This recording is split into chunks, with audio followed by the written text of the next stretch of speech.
By the mid-1990s, American city buses were at a turning point. For decades, riders had grown used to climbing steep steps, lugging strollers on board, and watching wheelchair lifts groan into place. It was a routine that felt normal, but it no longer fit a country that had passed the Americans with Disabilities Act of 1990. The law drew a clear line.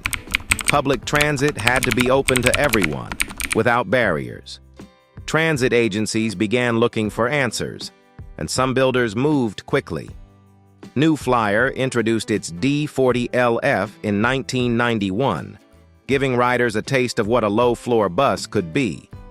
A few years later, Nova Bus rolled out its LFS from Canada with sleek styling and the promise of easier boarding. The shift was underway, and the old high-floor designs were suddenly on borrowed time. For North American bus industries, better known as NABI, the stakes were high. The company had earned its place with sturdy high-floor models like the 416 and 436, machines that looked and felt like the buses Americans had known for generations.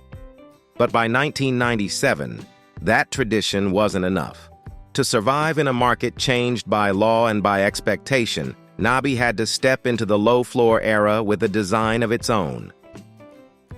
When NABI finally introduced its own low-floor design, the result looked both familiar and new. On the surface, the bus carried the square profile and flat panes of glass that riders expected from a city coach of the 1990s. But beneath that simple shape was a structure carefully reworked to meet the demands of a new era. The LFW, short for low floor, eliminated the steep stair climb that had defined high-floor buses. Instead, the floor sat just inches above the pavement, allowing most passengers to step aboard in a single easy motion. For those using wheelchairs or pushing strollers, a fold-out ramp replaced the slow hydraulic lifts of the past. It was quicker, simpler, and far less prone to breakdown, a practical improvement that riders and drivers noticed immediately. NABI built the LFW in multiple lengths to match the needs of different agencies: a compact 31-foot version for tight streets, a 35-foot model for mid-size routes, and a full 40-foot bus for the busiest corridors. In time, even a 60-foot articulated version joined the lineup. All shared the same emphasis on accessibility and durability, with stainless steel framing designed to resist rust and extend service life. In short, the LFW was NABI's attempt to blend proven reliability with the low-floor convenience that America's cities were demanding. It didn't chase dramatic styling or futuristic curves. It focused on function, giving agencies a tool that felt solid, practical, and ready for the everyday grind of urban transit. Beneath the LFW's flat panels and low-slung frame was a powertrain built for the stop-and-go punishment of city streets.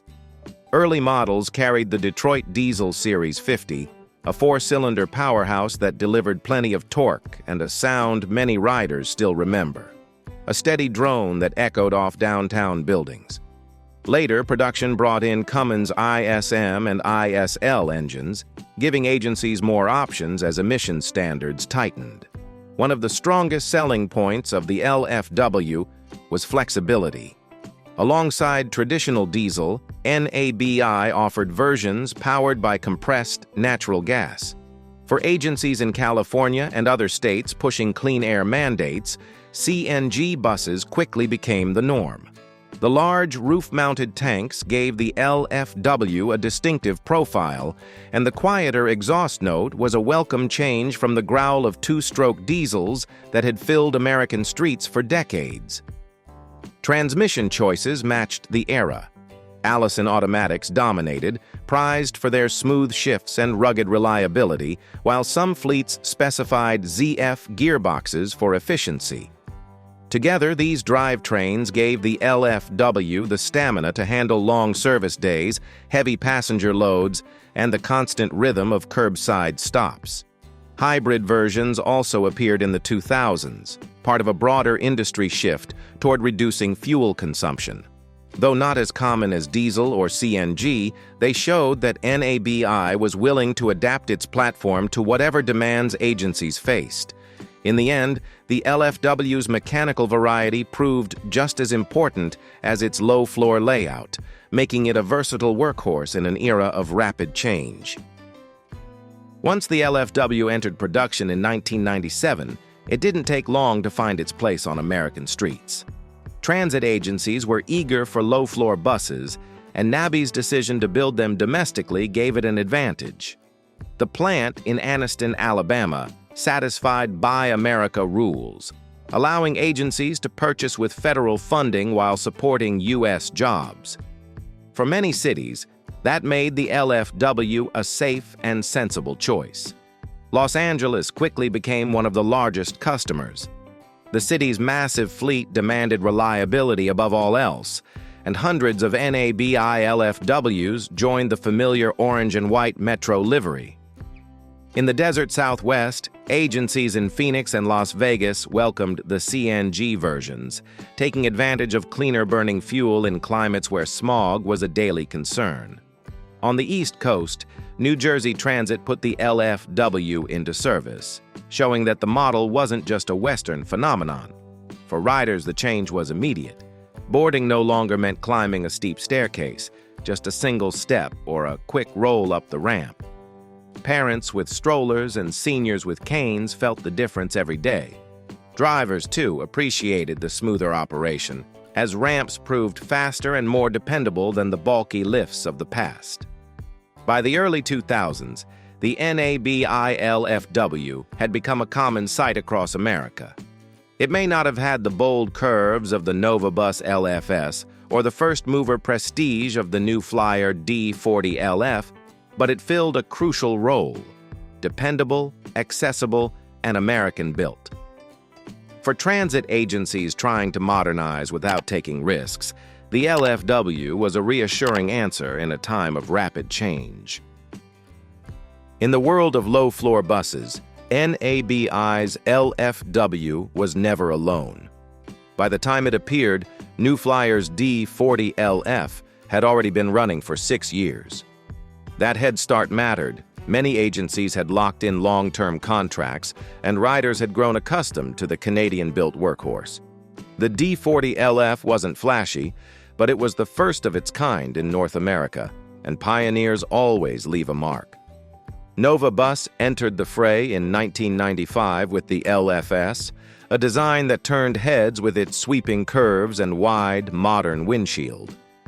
On looks alone, it felt like a leap into the future. But early versions suffered from teething problems, structural issues, maintenance headaches that gave some agencies pause. It showed promise, but reliability took time to catch up. Against these rivals, the NABI LFW carved out a middle ground. It didn't arrive first, and it didn't arrive with bold styling. Instead, it offered something agencies could count on: a straightforward design, backed by American production, with a choice of diesel or CNG powertrains. For many managers balancing budgets and public expectations, that practicality carried more weight than futuristic curves. In the end, New Flyer held on to its role as the market leader, and NovaBus eventually stabilized its LFS. But the NABI LFW proved that there was room for a steady, dependable player, one that didn't grab headlines but earned respect by showing up day after day on routes from Los Angeles to New Jersey. For all its strengths, the NABI LFW was far from perfect. Its design, while functional, was often described as conservative. In an era when agencies were showing off futuristic NovaBus LFS models or the proven track record of New Flyer's D40 LF, the LFW looked plain. Riders didn't complain much. It did its job, but it rarely sparked the kind of excitement that helps a vehicle become iconic. Maintenance crews also found challenges over time. Early stainless steel structures promised durability, yet some fleets reported corrosion issues, especially in harsh winter climates where salt ate away at joints and panels. Addressing these problems required more effort than expected, and parts were not always as easy to source as those from larger competitors.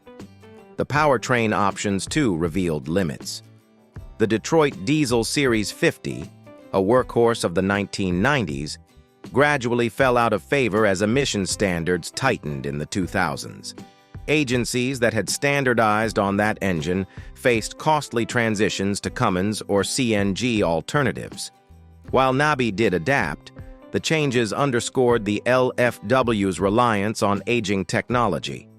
Perhaps the greatest weakness was that the LFW never managed to define its own identity. It was practical, yes, and agencies appreciated its dependability. But in a crowded field, practicality alone wasn't enough.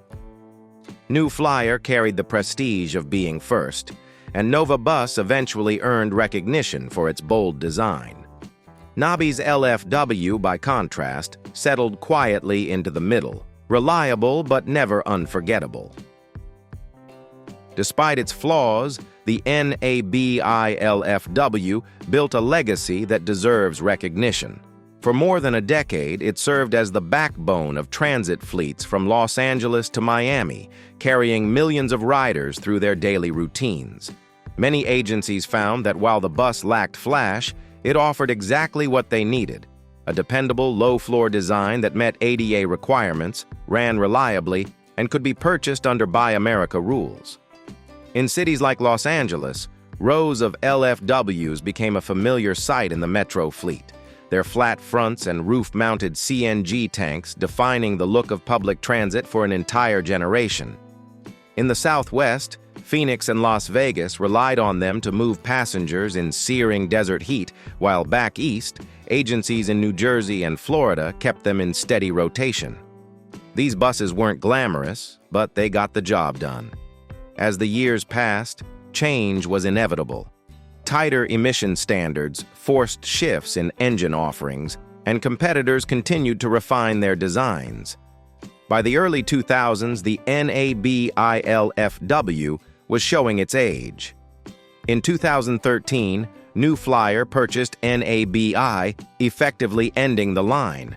Production wound down, and attention shifted to newer models that carried the industry forward.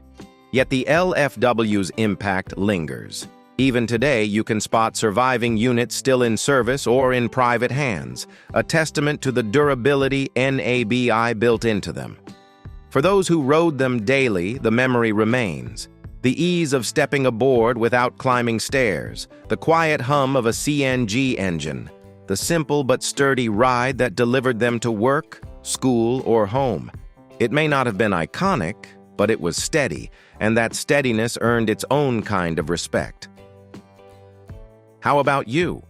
Do you remember riding a NABI LFW, maybe rolling through Los Angeles, Phoenix, or your own hometown? Share your memories in the comments. We'd love to hear your story. Like this video if it brought one back, and subscribe to join us on the next ride through America's transit history.